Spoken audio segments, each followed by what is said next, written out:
In a completely dark room with just the glow coming from our laptop screen, and we can be seen but with a huge amount of grain, which is to be expected. The movement still looks very good even though there is a lack of light, with natural light coming in through the window, and straight away you will notice the overexposure on the side of our face where the light is coming in. The movement is still looking really good though, and the image quality isn't too bad. Colour representation is looking good too, with all the colours looking how they should. If you are using OBS, then you can go into the settings and manually configure the exposure, and this helped remove a lot of the glow from our face, but it did bring a much darker image. A better option here would be to use the Camera Hub software from Elgato, as this allows you to fine tune it by shutter speed and ISO, so you do get a bit more flexibility when dialing that image in. We also get the options to change the dynamic range and metering options, which will once again change the lighting in the image. As this can achieve 60 frames per second, then you will get fluid movement, so it would look great for streams where you do need to move around a lot, and for it to look smooth for your viewers. Just be a little careful, as the autofocus does have occasions where it does try and readjust itself, with a couple of ring lights in front of us, and when we had these turned up bright, then the auto exposure did struggle to sort out that glow on our face, until we put our hand up and it removed some of it. If you can control the brightness of your lights, then turn them down will help, but we did have to turn ours down to the very low brightness setting. Once again, you can manually configure the exposure in OBS, and this did give us a much better result. The image quality is pretty good, but we did experience a few issues with the autofocus, where if we put our hand up to the lens and we move it away, then it doesn't refocus back on our face from our hand. We had to do this again for it to kick itself back in, and it did pick that focus back up. We do have more options to play around within the Camera Hub software, which we will show you shortly. Switching on our backlights, and when it adjusts the focus onto us, this actually helps with the exposure on our face with the automatic settings. The image quality is still looking good,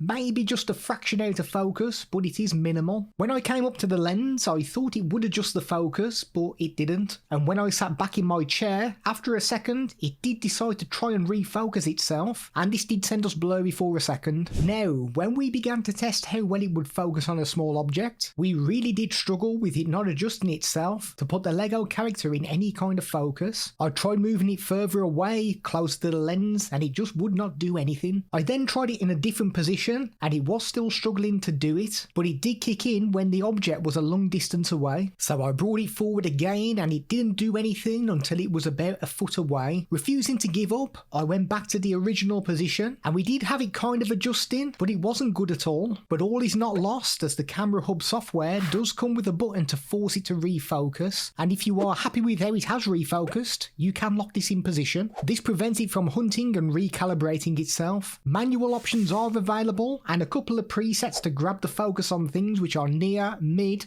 or far away, but it is all done through the Camera Hub software. Removing a green screen in OBS, and it wasn't bad at all with it removing all of it. I did get a little pixelation towards the bottom, which is due to how my lights and green screen are set up, but a quick mess around with the sliders in OBS got this looking much better. So providing your lighting setup is decent, then you shouldn't really have an issue. If you are using the Camera Hub software to control things, then you will get options like face tracking, where if you zoom in slightly on your face, then you can have it follow you around, providing that you don't move too far out of the shot. You may need to install some software first before you can use this feature. 4 preset positions can be configured if you want to close up that field of view. The usual options to configure your image, like sharpness for example, are available to be played around with, as well as manually configuring the white balance, and this ranges from 7500K down to 2800K. There are some noise reduction options available too, which does seem to remove a lot of that noise usually found in the background of the image. If you want to add some blur, or even change the background completely without the need of a green screen, then this is possible within the software with multiple background options available. The most unusual feature is the eye contact mode. So I'm looking directly at my screen, and when I enable this feature, it does something weird with my eyes, and it makes it look as though I'm looking directly at the camera when really I'm not. Now this does perform okay, but if you move further to the left or the right, it, then you will see that my eyes jump from the camera back to the screen and then back to the camera when I move more central. So if you're on a work call for example and you fancy playing a game, people in the call will think that you're still looking at your camera and that you look really interested in what's being said. We get a full 360-degree head rotation and you can tilt it forwards 90 degrees. A sliding privacy cover is inbuilt into it and it connects to your computer through USB-C. A USB-A converter is not included, but I did test it and I didn't experience any reduction in the frame rate. There is a mounting hole which is on the head of the unit and not on the base, so you can mount this onto a tripod if you wish.